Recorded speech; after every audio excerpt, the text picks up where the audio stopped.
요한복음 9장 1절부터 7절입니다.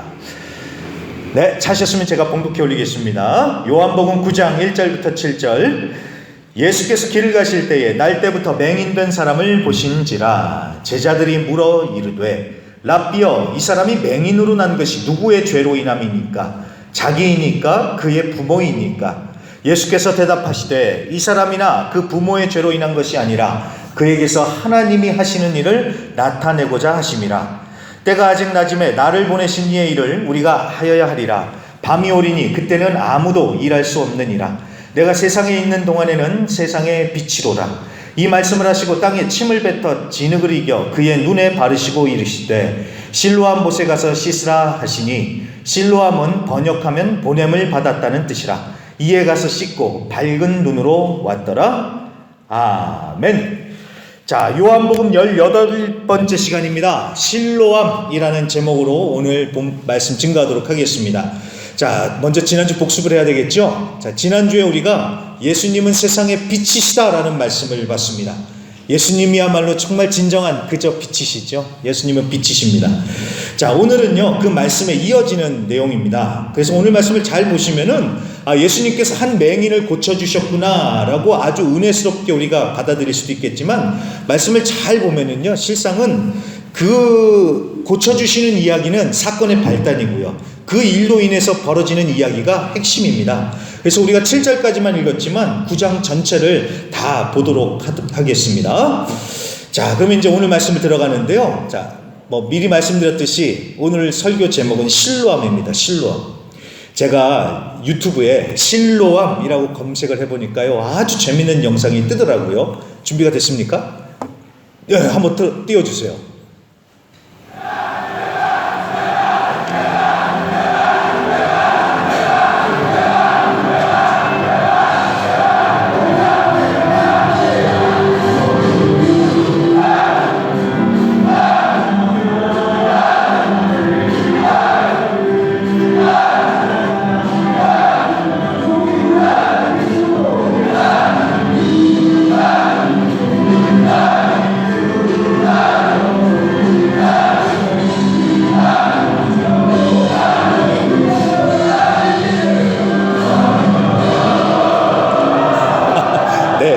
그 정도면 될 것 같습니다. 예, 아유, 어마어마하죠? 자, 이게 지금 실로암 찬양을 부르는 건데, 어디냐면요, 한국의 논산훈련소에 보면은 거기에 연무대 군인교회라고 있다고 합니다. 이 예배당이 2,000명이 넘게 들어가는 곳이라고 합니다. 그러니까 이 큰 예배당에 머리를 빡빡 깎은 이 훈련병들이 이렇게 빼곡하게 들어쳐서요, 뭐라냐, 다들 막 율동을 하면서요, 왼발 하면서 각계 전투 하면서 이 실로암이라는 복음성가를 부르고 있는데, 얼마나 열심히 부르는지요, 진짜 광란의 도가니입니다. 이 영상이 조회수가 무려 460만이 넘었습니다. 어마어마하게 인기 있는 영상인 것이죠. 사실 제가 처음 볼 때는요, 이 사람들 정말 미쳤다, 얘네들이 미쳤나, 막 이런 생각이 들었는데, 그래도 이거 계속 보다 보니까요, 젊은 군인들이 진짜 뜨겁게 그 열정적인 에너지가 느껴지는 것 같아서 아주 좋았습니다. 고된 훈련 생활, 교회 가서 초코파이도 먹고 신나게 실로암도 부르고, 그렇게 이 젊은이들이 군 생활을 버텨내는 것이겠다라는 그런 생각이 들었습니다. 우리도요, 이제 좀 이따 설교가 끝나면 실로암을 우리가 뜨겁게 부를 텐데요. 아무튼 오늘은 이 실로암이라는 제목으로 우리가 9장을 보는데, 자, 여기서 이 부분을 반드시 이해를 해주시길 부탁드립니다. 오늘 9장의 관전 포인트라고 해야 되겠죠. 오늘 말씀의 이 핵심은 이겁니다. 못 보던 맹인은 보는데 정작 눈 뜨고 있는 사람들은 못 본다는 역설. 이게 바로 오늘의 관전 포인트입니다. 다시 합니다. 맹인은 봐요. 하지만 눈 뜨고 있는 사람들은 정작 못 보더라. 이게 바로 오늘 9장의 요약이라고 할 수가 있겠습니다. 자, 맹인은 보는데 눈 뜨고 있는 사람들은 못 본다. 여러분, 이게 참 말도 안 되는 것 같지만 정말 그렇습니다. 사람이 눈이 있다고 해서 다 보는 게 아닙니다. 빛이 있어야 볼 수 있습니다. 사람이 아무리 시력이 좋아도요, 빛이 없는 어둠에서는 못 봅니다. 제가 어제 저녁에 한류 공연에 다녀왔습니다. 우리 이정현 신학생, 이까렌 신학생도 거기서 연주를 한다 그래가지고 그 공연장에 갔습니다. 중앙은행, 방코 센트럴, 거기 그 컨벤션 센터에 갔는데, 굉장히 공연장 멋있게 잘 해놨더라고요. 가서 앉아있는데 조명 테스트를 하는지요? 갑자기 조명을 다 끄더라고요. 컴컴합니다. 옆에 누가 있는지도 분간이 안 됩니다. 그러다가 사회자용으로 조명을 하나 탁 켰는데 그 불 하나 딱 켰거든요. 근데 그 하나만 켜도요, 그 많은 것들이 보여지기 시작을 하더라고요. 자, 눈이 있어도 빛이 없으면 못 본다는 거예요. 맹인이나 다름이 없다라는 겁니다. 자, 오늘 본문에 등장하는 사람들이 딱 그랬습니다. 맹인은 태어날 때부터 맹인이었던 이 사람은 세상에 비치신 예수님을 만나서 이제는 보게 됐어요. 그런데 유대인들은요, 눈은 뜨고 있었지만 비치신 예수님을 거부함으로써 눈뜬 맹인이 되어 버렸다라는 것입니다. 자, 그래서 1절부터 보겠습니다. 1절에 보시면, 자, 예수님이 길을 가시는데 태어날 때부터 맹인된 사람을 보셨다고 합니다. 자, 예수님이 그냥 우연히 어쩌다가 보신 게 아니라 예수님이 일부러 보셨다라는 거예요.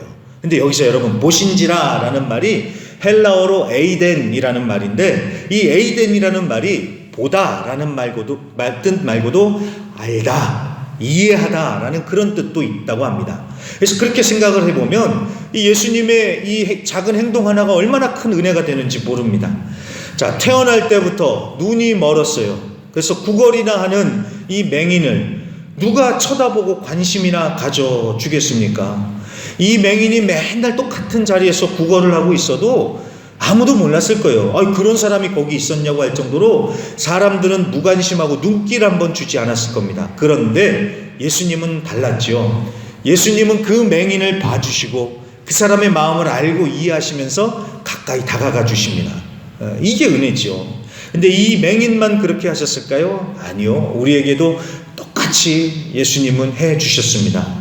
여러분이나 저나 누가 우리에게 관심이 있어서 우리를 봐주겠습니까? 또 봐준다 한들 우리의 마음을 누가 이해를 해주겠습니까?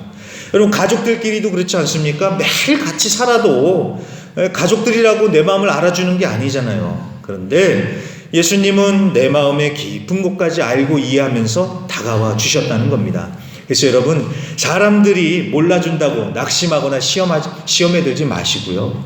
주님이 언제나 나를 바라보시면서 내 작은 신음에도 귀 기울이시는구나 라는 사실을 분명하게 믿고 위로와 힘을 얻어서 힘차게 살아가실 수 있기를 바랍니다.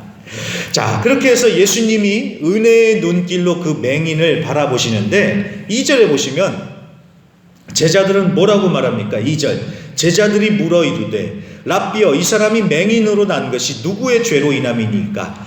자기니까? 그의 부모이니까? 자, 예수님은 맹인을 애처롭게 보시면서 막 감정을 지금 잡고 계시는 거예요. 그런데 제자들은 거기에다 대고 이 사람이 누구 죄 때문에 맹인이 됐습니까? 이 분위기 깨는 소리를 하고 있다는 거예요. 우리 학생들이 이해하기 쉽게 얘기를 해보면 예수님이 F처럼 공감력을 막 지금 끌어올리고 있는 거예요. 그런데 제자들은 T가 돼서 이 사람이 왜 이렇게 됐습니까? 감정이고 뭐고 그게 중요한 게 아니라 왜 이렇게 됐냐? 이것만 중요한 것입니다. 자, 이 당시 사람들은 병을 비롯해서요, 문제가 생기거나 고난이 생기면 죄 때문이라고 생각을 했었습니다. 그 사람이 죄를 지었으니까 벌을 받는 것이다. 이 사람들은 이렇게 생각을 했어요. 이걸 좀 어려운 말로 인과응보라고 하죠. 뭔가 원인이 있으니까 결과가 있다. 죄를 지었으니까 지금 그렇게 고난을 받고 벌을 받는 것이다. 이렇게 생각을 했다는 거예요. 그래서 여러분, 욥기에도 보면은요, 욥이 고난을 당할 때 친구들이 와서 뭐라고 얘기합니까? 야, 네가 무슨 죄를 지었으니까 이렇게 고난받는 거 아니냐? 빨리 회개해라. 아주 닥달을 합니다. 회개해라. 그런데 욥이 아니라고, 나는 지은 죄가 없다고 끝까지 회개를 하지 않습니다. 그랬더니 욥이 회개를 안 하니까 교만하다고 하면서 빨리 회개하라고 더 악한 죄인으로 몰아갑니다. 자, 여러분, 죄가 고난을 가져오는 것은 사실입니다. 죄가 사망, 고난, 이런 것들에 연결이 되어 있는 건 맞죠. 그런데 꼭 그 사람이나 그 부모의 죄 때문이라고 할 수 없는 경우들도 많다는 거예요. 예를 들어서요, 여러분 차를 운전하고 가고 있는데 교통사고가 났다고 생각을 해보세요. 나는 분명히 교통법규를 100% 지키고 가고 있었어요. 안전운전하면서 가고 있었어요. 그런데 다른 차가 와서 팍 박아서 사고가 났어요. 자, 그래서 내 차가 망가졌습니다. 나도 다쳤습니다. 내가 고난을 당해요. 이것도 마찬가지로 내가 죄를 지어서 고난을 당하는 걸까요? 내가 죄를 지어서 그런 걸까요? 무슨 죄를 지어서요? 집에만 가만히 틀어박혀서 앉아 있어야 하는데 괜히 차 끌고 나간 죄요? 아니죠. 이 말이 안 되는 얘기인데 이 당시 사람들이 그렇게 사람을 몰아가더라는 거예요. 오늘도 보세요. 맹인을 한번 보십시오. 맹인의 경우를 보세요. 이 맹인이 태어날 때부터 앞이 안 보였어요. 그러니까 이 사람이 얼마나 힘들게 살았을까? 얼마나 이 사람이 그동안 어렵고 서러웠을까? 이런 생각은 안 하는 거예요. 그저 이 사람이 누구 죄 때문에 이 모양 이 꼴이냐면서 정죄하는 분위기로 흘러가더라는 겁니다. 그래서 반면 예수님이 뭐라고 하십니까? 3절에 예수께서 대답하시되 이 사람이나 그 부모의 죄로 인한 것이 아니라 그에게서 하나님이 하시는 일을 나타내고자 하심이라. 여러분 이 말씀을 잘 이해해야 됩니다. 이 얘기는요 다른 얘기가 아닙니다. 너희들이 가지고 있는 그 악한 생각을 깨라는 거예요. 이 사람이 죄를 지어서 아니면 그 부모나 조상이 죄를 지어서 업보 때문에 이 사람이 이런 일을 당한 게 아니라 죄인으로 낙인 찍으려고 하는 그 지극히 인간적인 악한 생각을 내려놔라. 그러면서 하나님의 입장, 하나님의 관점으로 생각하라. 지금 예수님께서 이 말씀하시는 겁니다. 여러분 잘 생각을 해보시면요, 이 말씀이 이해가 돼요. 자 보세요. 자, 죄 때문에 누구는 맹인으로 태어나고요. 죄 때문에 고난을 받고 죄 때문에 문제가 생기는 거라면 우리도 마찬가지로 다 장애인으로 태어나야 돼요. 우리도 다 고난 가운데서 살아야 돼요. 왜냐하면 우리 중에 죄인 아닌 사람이 어디 있어요? 우리는 다 죄인입니다. 우리는 다 죄인이에요. 그럼 우리도 마찬가지로 그렇게 고난을 당하고 문제를 당하고 어딘가 다치고 그래야 돼요. 근데 우리는 안 그렇습니다.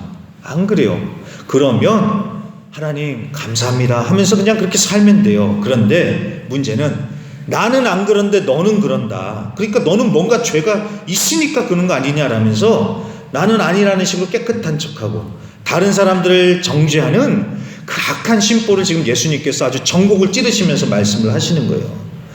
자, 이 유대인들만 그럴 게 아니라 우리도 마찬가지입니다. 이런 단순하고 악한 생각을 깨트려야 됩니다.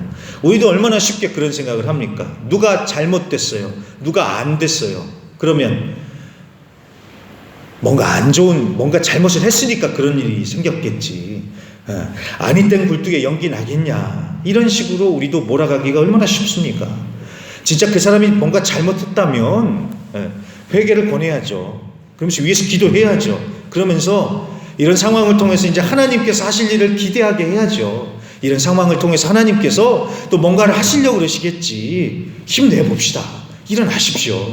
이렇게 용기를 주고 소망을 주는 게 우리의 태도가 아니겠습니까? 그런데 정죄하고 지적하고 뒤에서 막 남 얘기하면서 재밌어하고, 여러분 남 얘기하는 것 그리고 정죄하는 것은요 여러분 정말 조심해야 됩니다. 왜냐하면 이거는 사탄이 하는 행동이기 때문에 그렇습니다.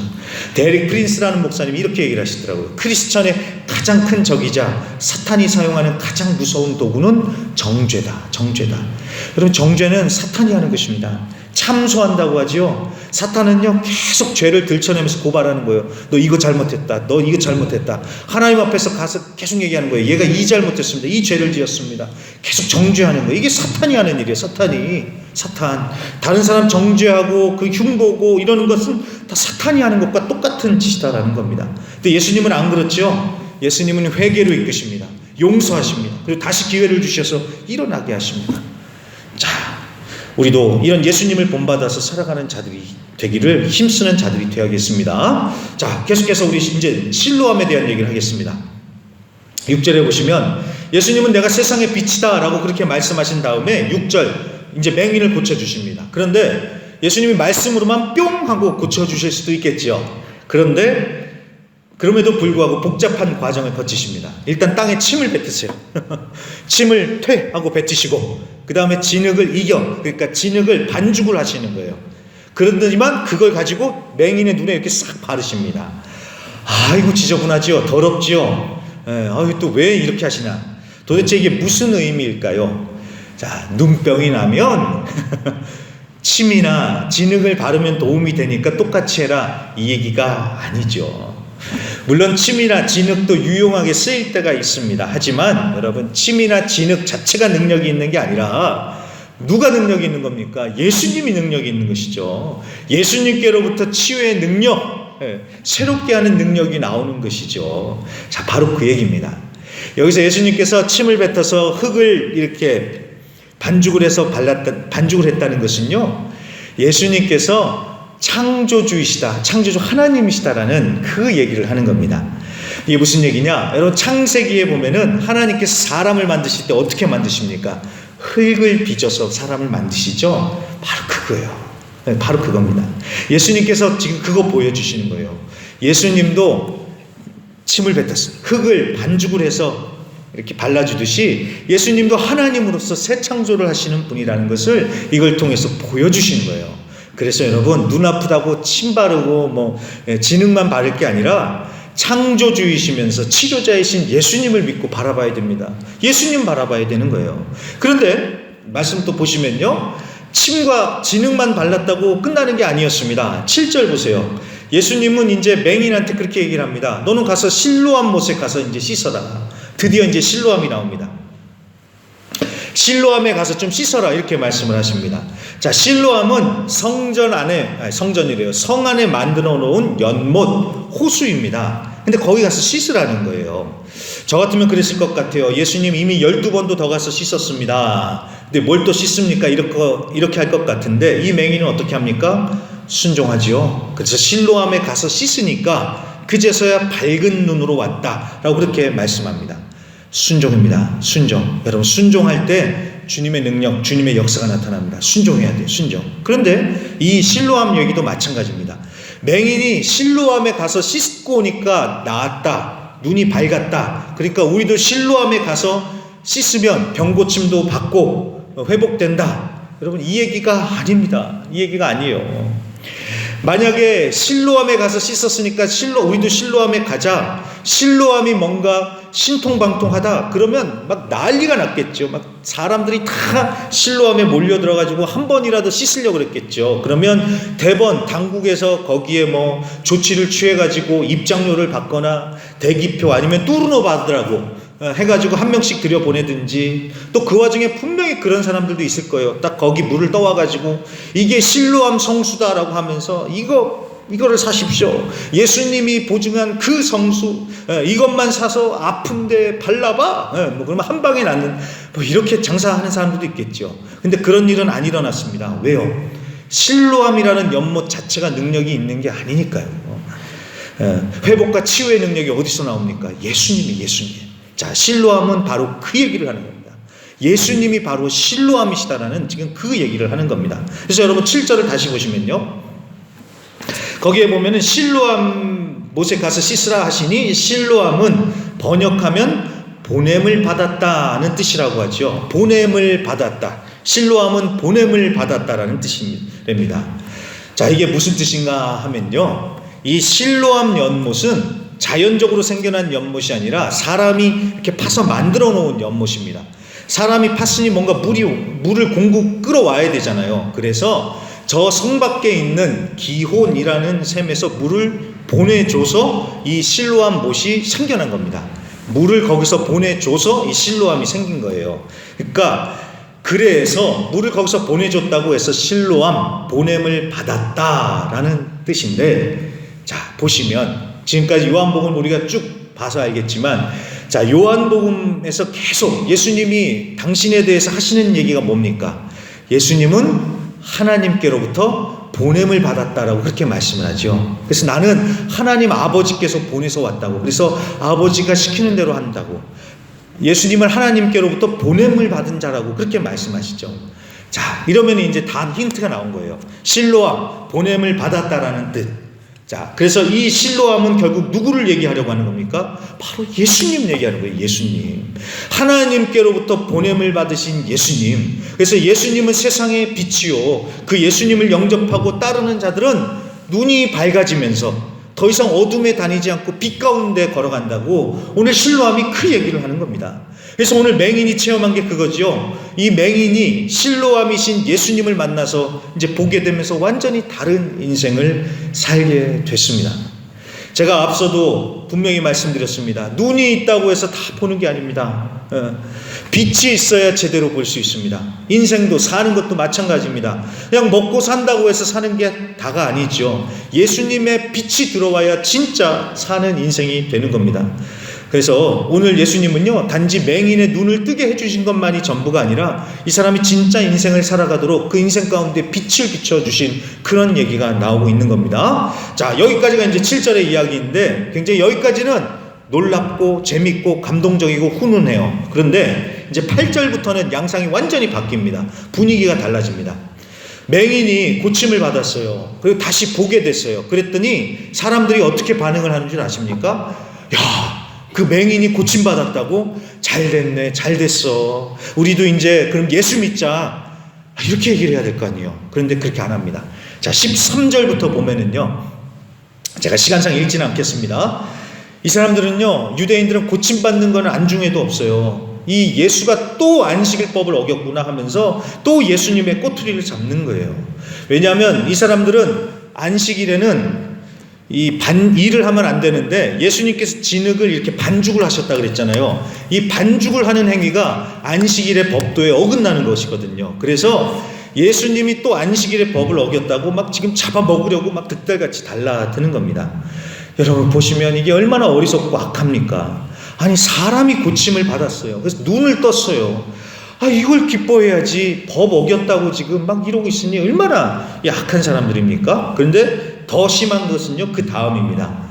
이 유대인들이 어떻게 해서든지 예수님을 잡아 죽이려고 막 혈안이 되어 있었기 때문에 이 사람들이 또 건수를 잡으려고 해요. 그래서 18절 보세요. 18절 보시면 이 사람들이 맹인의 부모를 불러드립니다. 그러면서 물어봐요. 당신 아들 진짜 태어날 때부터 맹인이 맞냐? 근데 지금 어떻게 이렇게 보고 있냐? 이렇게 물어봐요. 그런데 이걸 아주 부드럽게 상냥하게 물어봤겠습니까? 막 취조하듯이 저기 안기부에 끌려갔듯이 막 아주 강압적으로 막 취조를 하듯이 물어봤겠죠. 자, 그래서 그랬는지 이 겁에 질린 부모들은요, 대답을 안 해요. 이렇게 회피합니다. 아니, 다 큰 놈 얘기를 왜 우리한테 물어보냐고. 아들놈한테 직접 물어보시오. 이렇게 얘기를 합니다. 자, 왜 부모가 이렇게 얘기를 했냐 했더니요, 22절에 그 이유가 나옵니다. 22절에 보면은 유대인들이 누구든지 예수를 그리스도로 시인하는 자는 출교하기로 결의를 하였으므로 크게 무서워서 이렇게 얘기를 했다는 거예요. 자, 무섭죠. 예수를 그리스도다라고 예수를 믿으면 출교하기로 결의를 했다는데, 여러분 이거는요, 단순히 교회에서 내쫓아내는 그 정도의 얘기가 아닙니다. 이 교회에서 쫓겨났으면 다른 교회 가면 되지. 우리 요새는 이러면 돼요. 그런데 이 당시 유대인 사회는 그렇지 않습니다. 이 당시에는 출교라는 것은 사회에서 쫓겨나서 고립되고 한마디로 왕따가 되는 겁니다. 왕따가 되는 거예요. 예수 믿는다고 사회 전체가 왕따를 시키는 거예요. 자, 그리고 그 사람을 그냥 놔두겠습니까? 그 사람 계속 욕하고 그 집에 막 돌도 던지고 막 불도 지르고 과격한 사람은 그러겠죠. 이게 안 봐도 뻔하겠죠. 자, 그러니 쉽게 예수 믿는다고 하지 못하겠죠. 자, 그래서 부모가 이렇게 반응을 했던 겁니다. 그런데 여기가 중요합니다. 이제부터 그 맹인이었던 사람은 그렇게 하든 말든 출교를 하든지 말든지 절대 굽히지 않더라는 거예요. 그래서 25절, 당신들이 예수를 보고 죄인이라고 하든 말든 내가 한 가지 아는 것은 내가 맹인으로 있다가 지금은 보는 그것이다 라고 이렇게 얘기를 합니다. 옛날 가요 중에 내가 아는 한 가지라고 있는데 딱 그 얘기예요. 당신들이 뭐라고 하든 말든 내가 아는 한 가지는 예수님이 내 눈을 뜨게 해주셨고 나는 이렇게 지금 똑똑히 보고 있다고. 32절 33절, 창세 이후로 맹인의 눈을 뜨게 한 얘기를 못 들었는데 예수님이 하나님께로부터 오지 않았다면 어떻게 내 눈을 뜨게 했냐고. 그게 사실이고 팩트 아니냐 라면서 아주 당당하게 예수님을 증거하다가 결국 어떻게 됩니까? 이 맹인이요? 쫓겨났다고 하죠. 쫓겨났다고 합니다. 쫓겨납니다. 예수님을 믿는 신앙을 당당히 고백했지만 그 결과로 쫓겨납니다. 자, 그렇다고 해서 이 맹인이 예수님 믿기를 포기했느냐? 아니요. 35절부터 41절에 보면은 다시 예수님을 만나서 예수가 주님이심을 깨닫고 믿고 예수님께 절했다라고 합니다. 자, 여기까지만 보면은 굉장히 훈훈하고 감동적이지만 여러분, 인생은 실전 아닙니까? 자, 성경에는 안 나오지만 이 사람이 그 후에 어떤 일을 당했을지 뭐 눈에 뻔하죠. 눈에 선합니다. 너 예수님을 믿는다고 하면서 비난, 손가락질 당하고요. 핍박과 수모를 당하면서 살았을 것입니다. 그럼에도 이 맹인은 포기하지 않았겠죠. 왜? 내가 아는 한 가지, 예수가 그리스도 주다라는 이 사실을 붙들고 이 사람은 꿋꿋하게 믿음의 길을 갔으니까 이렇게 성경에 기록된 것 아니겠습니까? 이 얘기만 하고 마치겠습니다. 북한에서 탈출한 연예인 정윤아 자매님 얘기를 제가 최근에 한번 했었죠. 그분이 지난 6월에 강의를 하다가 말미에 영상을 하나 보여줬습니다. 신이 보낸 사람이라는 영화를 잠깐 보여주는데, 북한에서 예수 믿는 사람들이 어떤 상황인지를 그대로 이걸 보여줍니다. 이게 다 실화라고 그러더라고요. 아무튼 간에 그 마지막에 주인공이 예수 믿는 사람인데 잡혀가지고요, 이렇게 기둥에 묶여 있습니다. 이제 총살을 당하려고 이제 그렇게 묶여 있는 건데, 그때 이 사람이 죽기 전에 독백을 합니다. 뭐 여러 가지 얘기를 하는데 이런 얘기를 합니다. 안 믿는다고 한마디만 하면 살 수 있었는데, 이런 식으로 얘기를 합니다. 그러니까 안 믿는다고, 예수 안 믿는다고 이 한마디만 하면은 자기가 이렇게 살 수가 있는데 안 그랬다는 거죠. 자, 그렇게 이 사람은요, 찬송을 부르면서 결국은 총에 맞아서 죽습니다. 그리고는 영화의 끝에 그 엔딩 크레딧이 올라갈 때 북한 지하교회 그 성도들을 보여줘요. 실제 성도들을요. 이 사람들이 발각되면 잡혀 죽을 것을 뻔히 알면서도 예배하고 또 그렇게 잡혀가서 공개 처형을 당합니다. 근데 끝내 이 사람들이 예수님을 놓지 않더라고요. 왜 그럴까요? 공산당이 뭐라고 얘기를 하든 말든, 사람들이 뭐라고 하든 말든 자신들이 아는 한 가지, 그게 뭡니까? 예수가 세상의 빛이요, 길이요, 진리요, 생명이요. 그러니까 끝까지 예수님을 놓을 수가 없지요. 자, 우리도 이런 믿음으로 살아나가기를 간절히 소망합니다. 세상의 빛이시요, 진정한 실로암이신 예수님, 그 예수님을 끝까지 붙드시고 믿음의 길을 완주하실 수 있는 우리 모든 성도님들이 되시기를 간절히 축복하며 기도합니다.